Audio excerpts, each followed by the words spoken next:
Hello and welcome to Media Canvas, a show in which I consume a piece of media and then review it.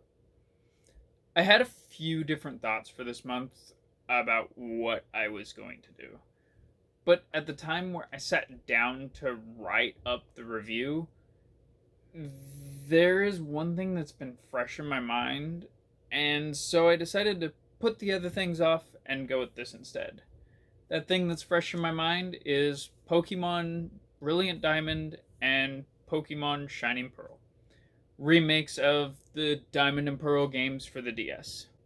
Being remakes of games I've played in the past, mostly for me, it was kind of a game to hold me over until Arceus Legends comes out in about 3 months, but I'm also a Pokemon fan, so I thought it would be something fun to do, see what they did to change things. What I got was exactly what I expected with the remakes.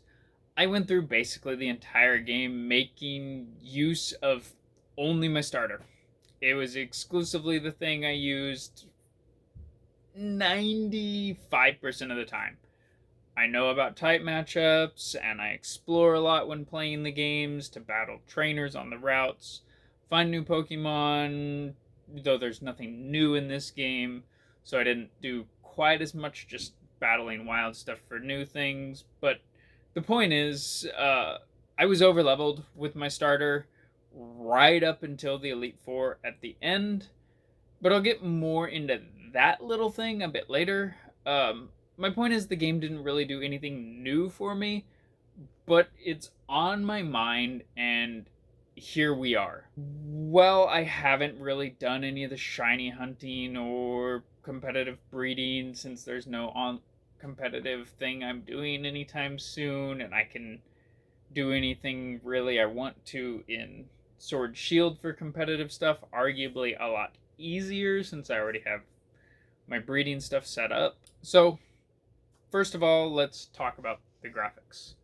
When they first announced the game, they gave us a trailer, and online, as per usual, there was a loud minority that was complaining about the art style of the game and making it just so that it was like, there's a lot of people who seem to don't like this, but it really wasn't. It was just kind of that vocal group, and some people even took the time to make fan trailers in which they redid the entire art style to be more in line with the art style of Sword and Shield, which really wasn't justified in my opinion.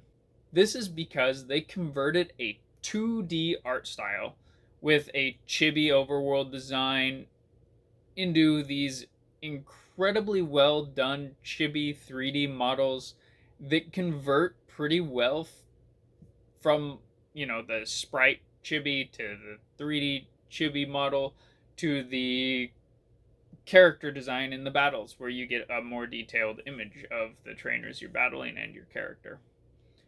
The Pokemon all look fantastic, and once you unlock the ability for them to follow you around, which is still one of my favorite things, even with a lack of personality here that we got in the Let's Go Eevee and Pikachu games, they look fantastic. You get that Pokemon following you around. It's not a generic sprite. It is that Pokemon. It's really well done, and I'm a fan of that. I know some people are not, but it's cool.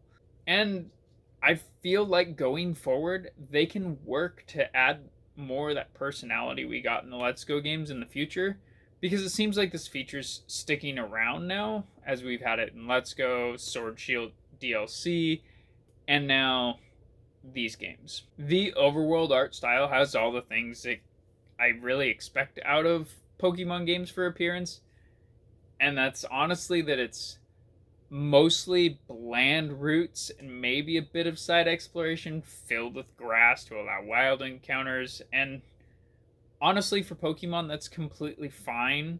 The important thing is that it fits thematically to allow you to discover new Pokemon, which I think is should be more the focus, not the world itself. That being said, the snowy area of this game really does stand out because to me it captured some of that beautiful fresh snow feel I get when I first go out into fresh snow. While there are absolutely beautiful moments in more recent games like Sword and Shield for scenery, I feel like the 2D to the 3D, what they did was fantastic again. The gameplay is Pokemon. It's a turn based RPG with tight matchups, some being more effective against others than some. And if you know these matchups, the game is never going to be hard for someone who has played the series for years. However, running around the world feels off. I used to use the bicycle all the time, and even in Sword Shield, I used it a lot. I used it as soon as you would get it in every other game. But this one, it feels slower than the running shoes. And I do think I narrowed this down to the fact that there's a momentum change as you get started to move and as you turn, which being instantly as fast as the bike would go in the past really probably plays into that. But going from that to here, you really notice it.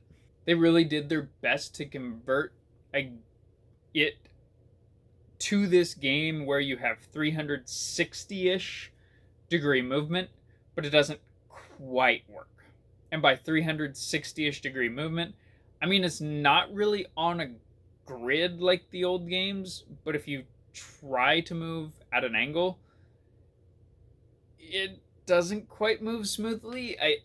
There's a stutter to it, and I'm not sure why that is.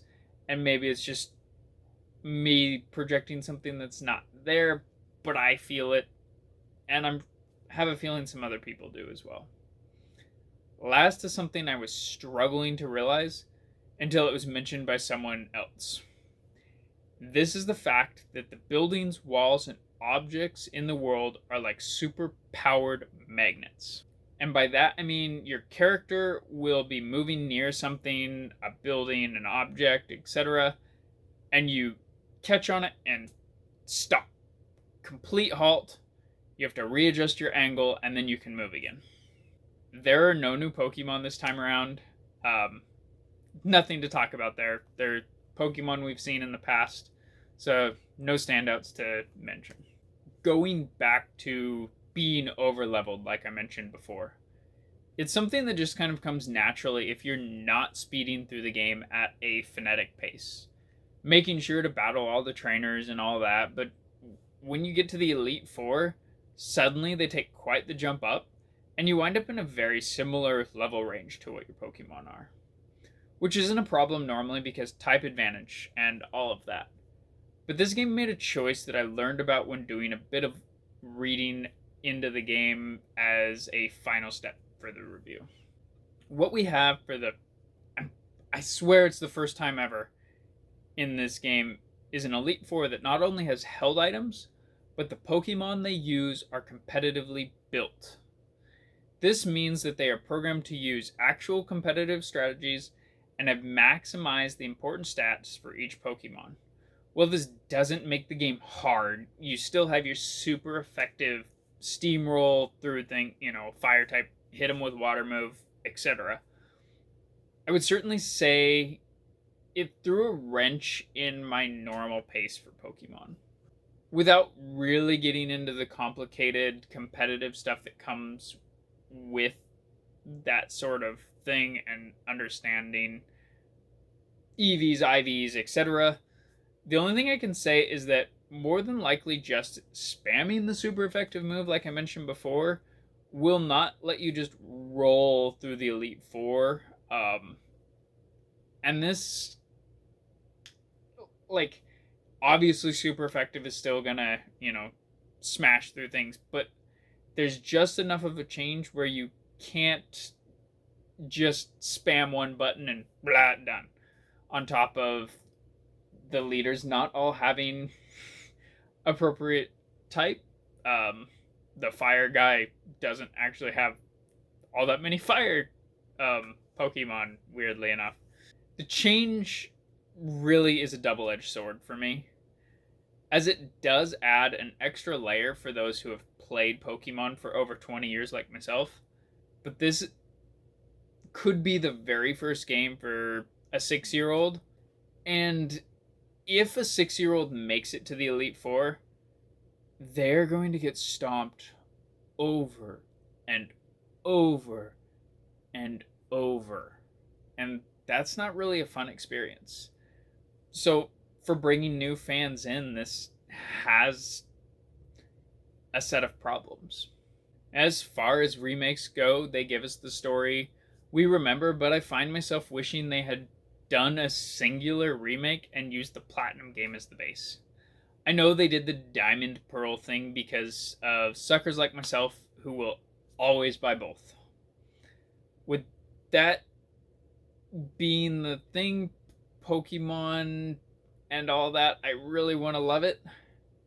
But I just keep thinking about Platinum and the improvements it made and the issues with the gameplay, running around the world, having hangups.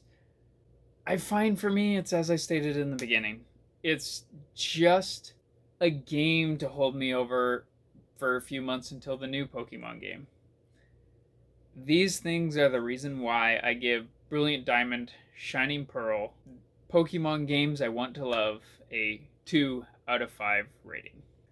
If you would like to follow me on social media and YouTube, you can find me on Twitter, YouTube, and the like at DAMEKAGE.